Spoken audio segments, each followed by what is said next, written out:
Saludos hermanos y amigos, hoy miércoles 29 de septiembre, lección número 1, preámbulo de Deuteronomio, para memorizar. El que no ama no ha conocido a Dios, porque Dios es amor. Primero de Juan 4:8. Padre bueno, Padre santo, Padre misericordioso, Padre de amor, a ti las gracias te damos por habernos dado el privilegio de ser pactado en tu sangre, la sangre del pacto que desde Adán hasta Jesús y después de Jesús recibimos el beneficio de ese pacto con sangre que es la redención de nuestras almas. Te aceptamos como nuestro único y a la vez suficiente Salvador personal. En Jesucristo nuestro Señor. Amén. Para hoy, miércoles, el pacto del Sinaí.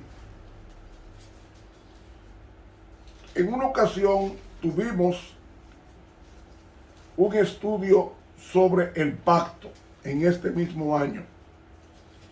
Y ese estudio del pacto mencionamos que hubo el pacto de Adán, el pacto de Abraham, el pacto del Sinaí.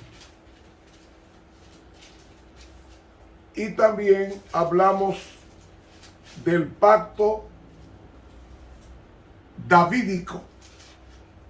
Y nos faltó el pacto de con Finees, y después el pacto final, el pacto que menciona Jeremías, un pacto en el corazón. Es decir, la vida del pacto es una vida enriquecida, fortalecida, llena de grandes promesas para el pueblo de Dios. El pacto es un acuerdo entre dos partes. Y vamos a leer hoy sobre el pacto del Sinaí. El pacto del Sinaí. Este está en el libro de Éxodo. Vamos a leer los primeros 9 versículos de Éxodo capítulo 19. Capítulo 19. Al mes tercero de la salida de los hijos de Israel de la tierra de Egipto, en aquel día vinieron al desierto de Sinaí, porque partieron de Refidim y llegaron al desierto de Sinaí, y asentaron en el desierto, y acampó allí Israel delante del monte. Y Moisés subió a Dios, y Jehová lo llamó desde el monte, diciendo: Así dirás a la casa de Jacob, y denunciarás a los hijos de Israel: Vosotros visteis lo que hice a los egipcios, y cómo os tomé sobre alas de águilas, y os he traído a mí.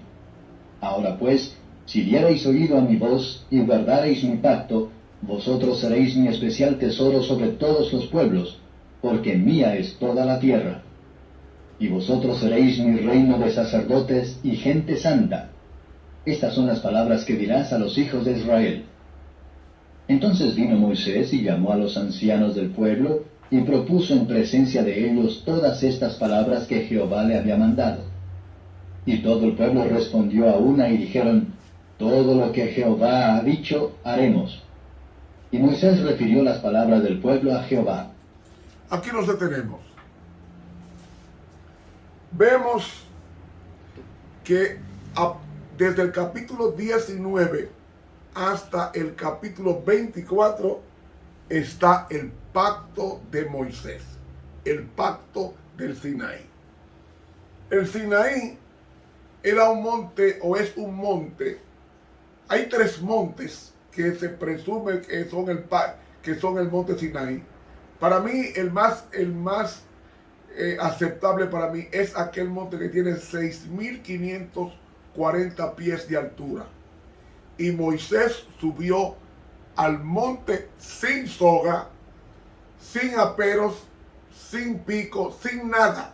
Subió a ver a Dios solo, dice la sierva de Dios, solo. Y allí Dios habló con Moisés. Pero la condición la pone Dios cuando dice, si diereis oído a mi voz. El verbo oír es el verbo shamá, que no solamente es escuchar, sino o prestar atención, sino es una connotación de obedecer. Es decir, podríamos traducir, si obedece mi voz y guardareis mi pacto. Ahora vamos a ver qué pacto es ese. Vayamos a Génesis, a Deuteronomio 4, y nos va a decir qué pacto es ese. 4:13 dice, y él os anunció su pacto, el cual os mandó poner por obra las 10 palabras. La traducción debe ser los 10 mandamientos, y las escribió en 2 tablas de piedra, porque la palabra que usa ahí como palabra es dabar en el hebreo, que se traduce como mandamiento. Entonces, los 10 mandamientos, y los escribió en 2 tablas de piedra. Los 10 mandamientos es el pacto. Ahora, ¿qué era el pacto del Sinaí? Cuando el pueblo viene de Egipto con toda su mala costumbre, él le dice, báñense hoy y pasen 3 días de preparación, porque Jehová va a descender al monte y va a proclamar su ley. Al tercer día Dios descendió del monte, o al monte, 6.540 pies. Dice Hechos capítulo 7 que Dios descendió con sus ángeles a proclamar su ley, el pacto. ¿Qué significa esto? Dios se iba a casar con su pueblo, y el acta matrimonial era la ley de Dios, las 2 tablas de piedra, es decir, los 10 mandamientos. Y por eso es que dice aquí más, dice el versículo 8, y todo el pueblo respondió a una y dijeron, todo lo que Jehová ha dicho haremos. Es un convenio, Dios descendió a casarse con su pueblo y le entrega el acta matrimonial llamado 10 mandamientos por vía de su profeta llamado Moisés. Hasta ahí vamos bien, ¿verdad? Bien. El pueblo tendría que ser fiel a Dios y a dominar los 10 mandamientos, meditando en ellos día y noche. Fue un convenio. Todo lo que Jehová ha dicho, eso haremos, dijo el pueblo. Y entonces encontramos la proclamación. Pero Dios le dice, y Jehová dijo a Moisés, ve al pueblo y santifícalos hoy y mañana, y laven sus vestidos y estén preparados para el tercer día, porque al tercer día Jehová descenderá a ojos de todo el pueblo sobre el monte Sinaí.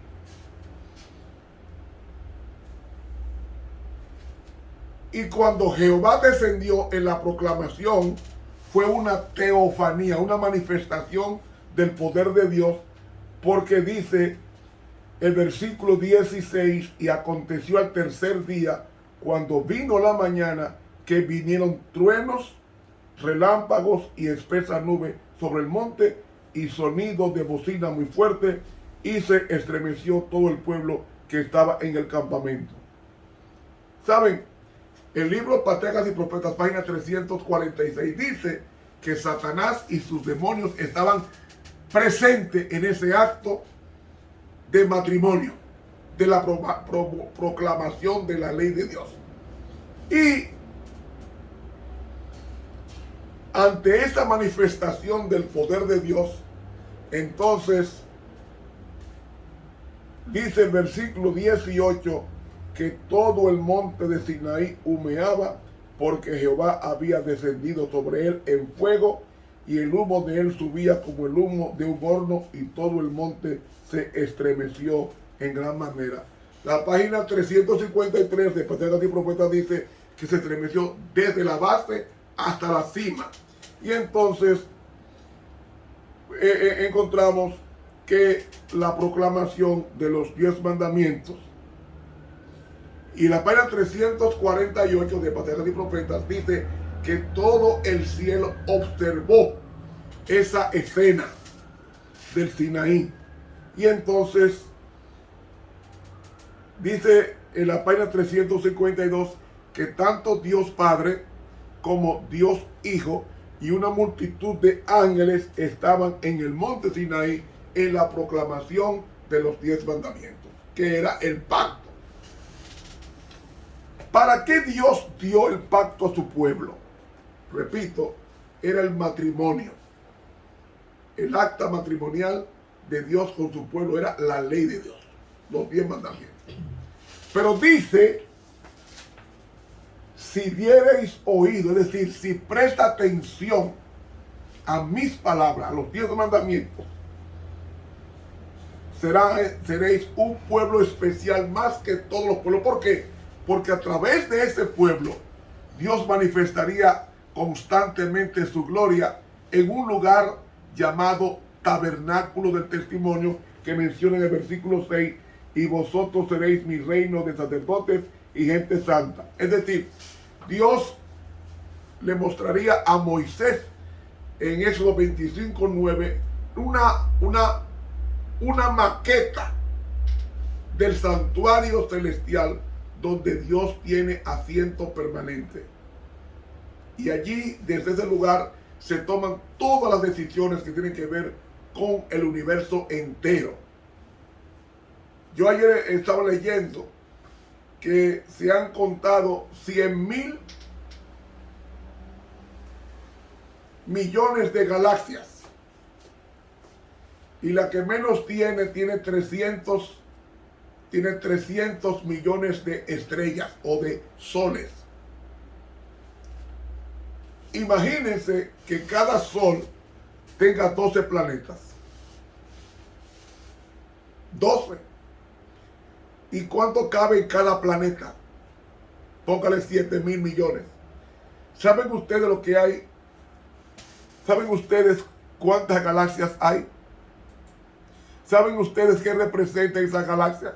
¿Saben ustedes que el universo entero está poblado por gentes santas? Pues el cielo estaba presente. El cielo estaba presente allí.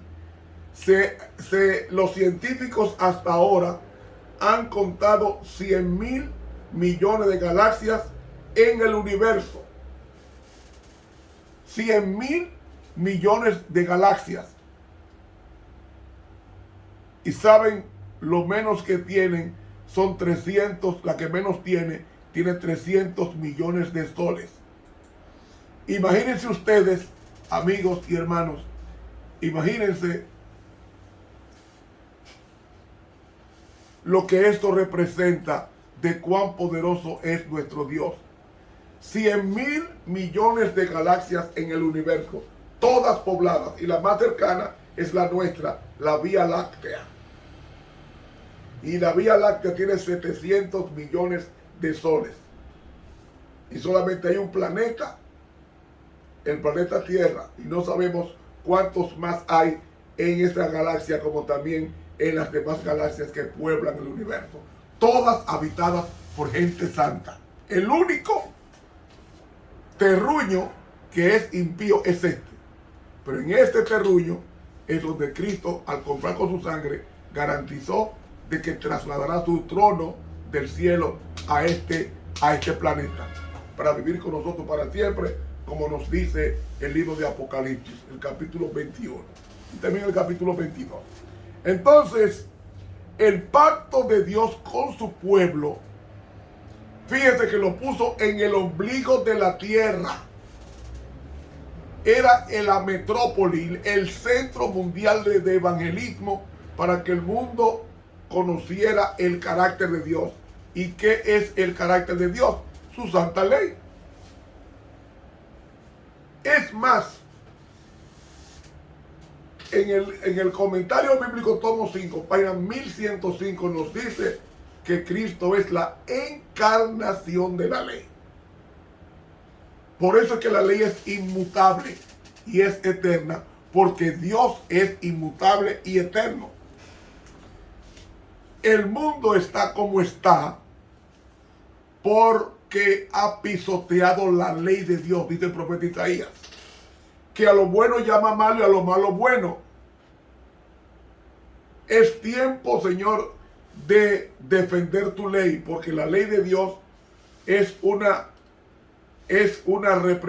representación, es una copia del carácter de Dios. Y cuando la persona tiene a Dios, tiene automáticamente su ley. No se puede ser cristiano sin la ley de Dios.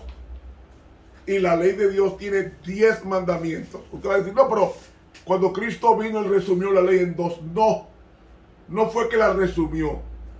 Cristo no resumió la ley. La ley es 10 mandamientos. Lo que pasa es que los primeros 4 mandamientos son para Dios y los últimos 6 son para el hombre. Y entonces Él dijo, esta es la ley de los profetas. Amar a Dios sobre todas las cosas, con todo tu corazón, con toda tu alma, con toda tu mente, con todas tus fuerzas, y a tu prójimo como a ti mismo. Esto es el resumen de la ley, el extracto de la ley. Pero no es que Cristo resumió la ley. La ley es 10 mandamientos, 4 para Dios y 6 para el hombre. Amor a Dios y amor al hombre. De ahí que podemos decir con respeto que en el Sinaí, al proclamar Dios su ley, que era el pacto, el matrimonio, el acta matrimonial con su pueblo, era para que su pueblo fuera su especial tesoro y que fuera un reino de sacerdotes y gente santa. Y ese reino de sacerdotes y gente santa implicaba la preparación del pueblo para que Dios se encontrara con él en el santuario, especialmente en el lugar santísimo, y que ellos salieran a predicar el evangelio a todo su entorno, y así, convirtiéndose en metrópoli, ensanchar el evangelio hasta las fronteras lejanas. Cuando el pueblo de Dios no cumplió con esa misión, entonces lo mandó a predicar a Babilonia con 70 años de cautiverio, según el profeta Jeremías, el capítulo 25 y el capítulo 29 de su libro. Y allí en 70 años predicó Daniel, y los 3 hebreos predicaron la verdad del Dios Todopoderoso. Cuando dice Nabucodonosor que vio a un joven caminando entre las llamas del horno, y uno parecía al Hijo de los Dioses, dice la pluma inspirada, dice que Daniel ya le había hablado de Cristo en su relación que tenía con Nabucodonosor como primer ministro. Y ese Cristo que vio en el capítulo 3 de Daniel, dice la sierva de Dios que dice aquí, Daniel capítulo 3, dice aquí, veo 4 varones sueltos que se pasean en medio del fuego y ningún daño hay en ellos, porque eran 3 varones, pero vio 4. Y al parecer el cuarto es semejante al Hijo de los Dioses. Es él, como Nabucodonosor hablaba arameo, llamó al Hijo de los Dioses como Elohim, como al Hijo de Dios. Y dice el libro Conflicto y Valor, la página 252, que ellos le habían hablado de Jesús y de su venida de su reino, así como de su carácter. Y Nabucodonosor identificó a Cristo como la cuarta persona que estaba andando entre los tres hebreos en el horno ardiente. Cuando termina el ministerio de 70 años de castigo, y ellos predicaron tanto a Babilonia como a Medo-Persia, entonces vienen los tres decretos, uno de Darío, otro de Ciro y el otro de Artajerjes. Y en el de Artajerjes es que sale el Esdras, el hombre más preparado en la Biblia, el mejor teólogo que conocemos en el Antiguo Testamento, Esdras. Y sale Esdras, primero sale solo Babel con 50,000, de regreso a la tierra prometida destruida. Luego aparece Esdras y Nehemías, y ellos conforman el templo y la ciudad amurallada, levantan los muros, y de ahí viene entonces el Mesías prometido, naciendo en Belén de Judea. Cuando Jesús crece, ya Herodes el Grande había hecho el templo, el templo de mármol blanco, y entonces Jesús, ante la resistencia de los dirigentes fariseos y saduceos contra Jesús en el templo, Jesús dice: Jerusalén, Jerusalén, que matas a los profetas y apedreas a los que son enviados a ti. ¿Cuántas veces quise juntarte como la gallina junta a sus pollitos y no quisiste? Entonces ahí viene la palabra más triste, que Jesús dice: he aquí vuestra casa está siendo dejada desierta. ¿Qué casa? La casa de Dios, el templo, estaba siendo dejado desolado. ¿Por qué desolado? Porque Cristo, que era la gloria de Dios en persona, estaba saliendo del templo y nunca más entró a él. Y la historia nos dice que después que Jesús ascendió al cielo, hubo una gran lucha después del año 34, fratricida entre los judíos, que culminaron la paciencia de los romanos, y en el año 70 el templo fue destruido por completo por el fuego, y no quedó ni raíz ni rama, como había predicho Jesús, que no quedaría piedra sobre piedra que no fuera destruida. ¿Qué sucede? Cuando Jesús es crucificado en el año 31 y el evangelio es predicado con el aposento alto lleno del Espíritu Santo, con los 120 apóstoles o discípulos, ellos se diseminaron y fueron perseguidos por los mismos dirigentes que se oponían a la predicación del evangelio. Y mis hermanos, la última fecha de tiempo de gracia como nación fue el año 34 de nuestra era, en el otoño, cuando fue apedreado Esteban, que hablamos de él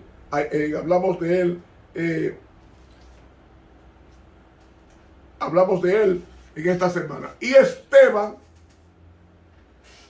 al morir, fue con el consentimiento de un hombre llamado Saulo de Tarso, que después se convirtió al Señor, porque le apareció el Señor camino de Jerusalén a Damasco, y andaba en un caballo persiguiendo, y cayó del caballo, símbolo del orgullo, y le apareció Jesucristo glorificado y le dijo: Saulo, Saulo, ¿por qué me persigues? Y realmente el griego dice: ¿por qué me estás persiguiendo? Y perseguimos a Jesús cuando perseguimos a los dirigentes, o mejor dicho, a los seguidores de él. Estamos persiguiendo a Jesús. Y entonces, cuando Saulo de Tarso se convierte en San Pablo, cuando es bautizado, y luego Pablo se convierte en el predicador de los gentiles, es decir, de las demás naciones del mundo. Y Pablo llena del evangelio toda Europa y parte de Asia. Ahora, ¿qué indica esto? El mensaje estaba centralizado, judío, en el santuario. ¿Por qué en el santuario? Porque en el santuario está el perdón de Dios, en el santuario está la ley de Dios, y en el santuario está la reserva de que nuestros pecados son perdonados mediante el sacrificio de un animal con la confesión de los pecados sobre este y transferir la culpa al animal y el animal al santuario, hasta que Cristo, cuando concluyó la profecía en los 2300 años de Daniel 8:14, entonces el santuario sería purificado, y desde ese tiempo 176 años han transcurrido y Cristo está purificando su iglesia en cada persona que es llamada. Mientras nosotros predicamos el Evangelio desde 1844 para acá con el triple mensaje angelical. Pero todo eso se deriva del pacto del Sinaí. El pacto del Sinaí. Tú quieres que te vaya bien, guarda el pacto. La ley no se guarda para ser salvo. Se guarda porque fuimos salvos de pisotearla. Y la sangre de Cristo nos capacita para obedecer la ley, porque humanamente hablando nadie puede guardar la ley por sí solo, porque Romanos 7:12 dice que la ley de Dios es espiritual, mas nosotros somos carnales, vendidos a subversión del pecado. Nadie puede obedecer la ley de Dios por sí solo. Necesita el Espíritu Santo, y Él lo concede en la conversión de la persona para capacitarla y obedecer los 10 mandamientos. Entonces, en esa condición, cuando recibimos a Cristo, ¿qué estamos recibiendo? La ley de Dios. Porque la ley de Dios está interna en el corazón de Cristo, según Salmo 48. Y al estar interna en Cristo, cuando se acepta a Cristo, se acepta su ley. Y la ley de Dios son 10 mandamientos. Y el cuarto mandamiento es el sábado. Léalo en su Biblia católica. En Éxodo 20. Léalo en su Biblia católica o evangélica. Dice lo mismo.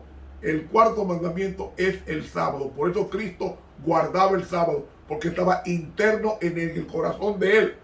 Dice el Salmo 48. Así que, mis hermanos, vemos en consecuencia que el pueblo de Dios, al pactar con Dios, tenía que elevar la norma de vida de todos sus congéneres, y era proclamar la santidad de Dios expresada en los 10 mandamientos. Mis hermanos, el tiempo se acabó. Continuaremos mañana si Dios nos lo permite. Para mañana vamos a estudiar la apostasía y castigo. Que Dios nos bendiga. Te habló el profesor Ramón Romero.